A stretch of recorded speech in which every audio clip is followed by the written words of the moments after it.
अस्सलाम वालेकुम, मैं हूं हुरैन फातिमा और आप देख रहे हैं हिमायती न्यूज HD चैनल। नजर डालते हैं आज की अहम खबरों पर। रिपोर्ट कराची से। कराची के इलाका डिस्ट्रिक्ट मलीर PS थाना शाह लतीफ की हदूद में माफिया गरीब आवाम का खून पीने लगे। बेनजीर इनकम सपोर्ट प्रोग्राम के जरिए गरीब आवाम को मिलने वाले पैसों से माफिया 2500 से 3000 रुपए कटौती करने लगे और माफिया को किसी कानून नाफिज करने वाले इदारों का कोई डर नहीं। आज एक वाकया पेश आया शाह लतीफ की हदूद जोगी मोड़ में, जहां पर कुछ गरीब औरतें अपने पैसे निकलवाने गईं। एक कम्युनिकेशन पर इस कम्युनिकेशन वाले ने औरतों को बताया कि फी औरत से 2500 रुपए कटौती होगी।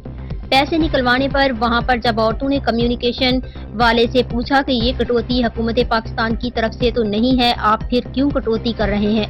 औरत के इस सवाल पर कम्युनिकेशन वाला आपे से बाहर हो गया और अपने कारिंदों के साथ औरतों को धक्के देने लगे और गालम गलोच करने लगे, और वो भी बीच बाजार में। कम्युनिकेशन वाले का कहना था कि मैं थाना शाह लतीफ पुलिस को पैसे देता हूँ, CTD को भी मैं पैसे देता हूँ, FIA को भी मैं पैसे देता हूँ, और जो दीगर कानून नाफिज करने वाले इदारे हैं सबको मैं पैसे देता हूँ। इस दौरान वहाँ पर खड़ा एक शख्स जो खुद को पुलिस का ऑन ड्यूटी इंस्पेक्टर कहला रहा था, उस इंस्पेक्टर का कहना था कि ये लोग मेरे हैं और ये मेरी कम्युनिकेशन है, और इस एरिए जोगी मोड़ में कोई माँ का लाल नहीं है जो मेरे खिलाफ खड़ा हो सके।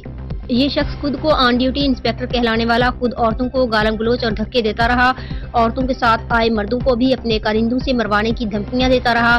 साथ में ये भी कहता रहा कि किसी भी कानून नाफिज करने वाले इदारे में अगर दम है तो मेरी कम्युनिकेशन पर आकर दिखाएं और मुझसे सवाल करके दिखाएं। और साथ में औरतों को ये भी धमकियां देता रहा, किसी भी औरत में अगर दम है तो मेरे खिलाफ 15 पर कॉल कर दिखाएं, इस औरत का मैं वो हाल करूंगा। इस भरे बाजार में वो आइंदा के लिए बेनजीर इनकम सपोर्ट प्रोग्राम के पैसे निकलवाना भूल जाएगी। इस किस्म के गलीज अल्फाज इस्तेमाल किए।